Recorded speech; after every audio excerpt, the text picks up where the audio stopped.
So you're planning on booking a 20-euro flight to Spain, you're tired, you're stressed, you're depressed, you just want to go away, we're in the middle of a pandemic, you get on the plane, the pilot tells you he's a little rusty because of the pandemic, but it don't matter, you're just thinking about coming to Spain and just getting away from all of that.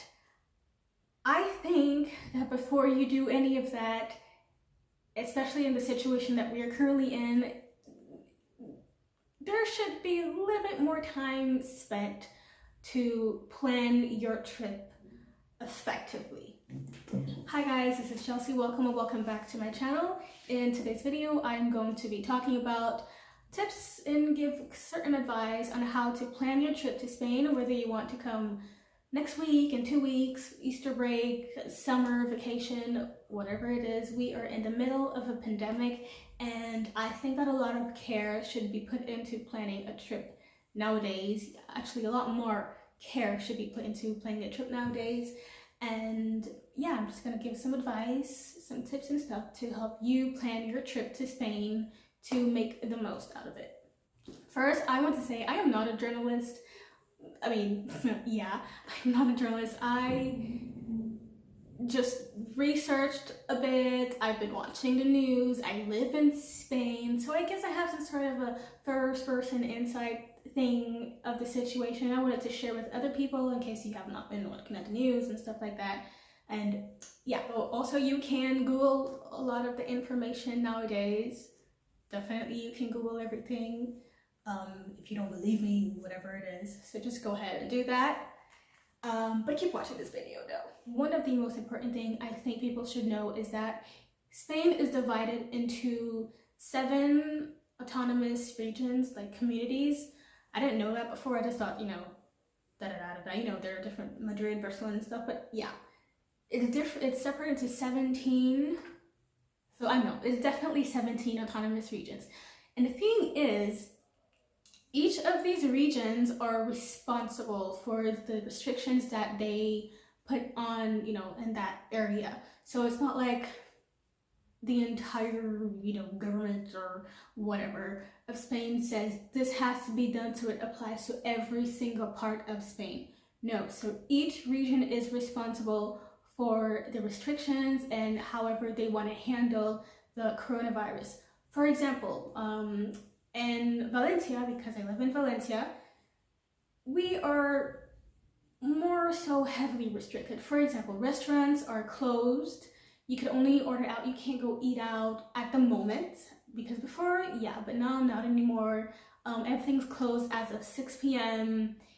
except for the supermarket and pharmacy and stuff like that, but you know, everything is closed, no gym, no nothing. Well, I know in Madrid, for example, you can go out and eat in the restaurants. They just have different restrictions, like a certain amount of people that can go in and stuff like that. So yeah, a lot of these restrictions are based on these that specific regions. So if you want to travel to, let's say, I don't know, Barcelona or stuff like that, I would definitely recommend you search up restrictions in Barcelona, not restrictions in Spain, because every region has its own restrictions and their own way of dealing with things. So that's the most important thing you have to do. Search about the restrictions in that specific region. Don't just type up Spain coronavirus. Okay. If you have not been looking at the news lately, Spain, basically, I'm not Spanish. They do not want to go into like quarantine again. I mean, it's obviously, it doesn't help the economy. It doesn't help anybody. The economy, mostly. And yeah, the government is completely disregarding full confinement, full quarantine, however you pronounce it.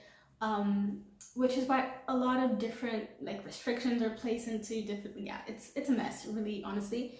So there isn't complete confinement, if that worries you or anybody, if you're wondering if like the country is locked down. It's not fully locked down per se, like airports are open, but again, look into that specific region. But as far as I know, airports are open, planes can come in and come out, but there's this new thing, for example, in Valencia, I know the border is called, I don't know how to say that. It's just like, you know, at a certain time you cannot come from, let's say, Alicante into Valencia because it's closed. They're not gonna let anybody in. So yeah, they have these different restrictions here in Valencia. This may also apply for other parts, other regions in Spain. Again, why I say it's very important to look at the restrictions in that specific region. As far as the number of coronavirus cases here in the country, it's growing a lot. I guess, you know, it's growing everywhere. It's just not going anywhere. The vaccine is not given to everybody. I think they have like they're doing it to like the older people, and then they'll slowly move down, I suppose. I don't know how that's turning out for them, but people are still traveling, you know, going about their days safely. That's where all of these restrictions are here, like mandatory to wear a mask or like space distance. I mean, you know how it goes. What I want to get at is we don't know how things are going to get in like the next 4 months. I mean, summer's in 4 months. It's like we're like in February, so like yeah, 4 or 5 months. Depends when you plan on traveling. And we don't know how that's going to go, so just keep that in mind. Keep in mind that Spain is, there are a lot of cases here. You have to wear a mask. I'm sorry if you don't like it, but in most places, wearing a mask is mandatory, or else you get fined. Again, each region has different restrictions. For example, in Valencia, you have to wear a mask even when you're running. Like if you go out running or exercising, you have to wear a mask. Before it wasn't like that, where people would go for a run in the morning and, you know, they're not wearing a mask or anything like that, and it was fine. But now, I think about a week ago, like 1 or 2 weeks ago, they changed the restrictions. Now you have to wear a mask if you're outside running or doing whatever sport thing you're doing. Very, very important to search the restrictions in that region. I think that's literally the most important, or the only thing that you have to do to plan to travel to Spain whenever, if it's soon, if it's for the summer. I can't really say for the summer because things are going to change, or not changing, however the region seems. Before you come here, I would recommend you Google the places that you would like to go beforehand and look at if they're open or not. Very important.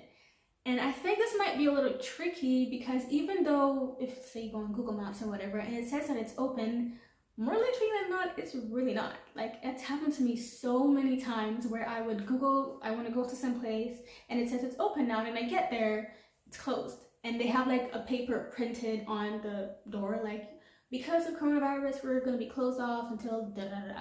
So I guess this part is a bit tricky, honestly. But I would definitely say to Google or like message them, depending on where you want to go, really, and what you want to do. About housing and renting, stuff like that, it's definitely better to be in personal contact with somebody there, whether you're emailing or whether you have to call. I know calling is a bit much if you're coming from outside of Europe because of the, you know, the charges and stuff like that. But try to be in contact with people, like emailing and stuff like that, because I feel like it's, you know, it's a whole lot, it's less, you know, less stress-free, more stress-free. Not less stress-free, more stress-free. Other than that, again, it all has to do with researching. Sometimes the information is not updated online, which is why I'm saying calling is better, because Google Maps or Google, yeah, sometimes they don't update the information for these sort of things. And while people within the country or within the region is aware of, you know, the changes that's going on with these, like the tourism sector and stuff like that, people from outside maybe not, because the information doesn't travel so far away. So which is why I'm saying it's good to call. Try calling or emailing or asking around, leaving Google reviews. If you leave reviews, I know sometimes they answer those, so try leaving a review on like the Google Maps, and then they'll probably answer or not. I don't know. But it's very important to check before you move or you book anything. Things are different now, guys. It's very different now. With that being said, thank you guys for watching. I hope this is helpful. If you have any questions, maybe I didn't, answer, don't, leave it down below. I would gladly help answer. And I'll see y'all for the next video.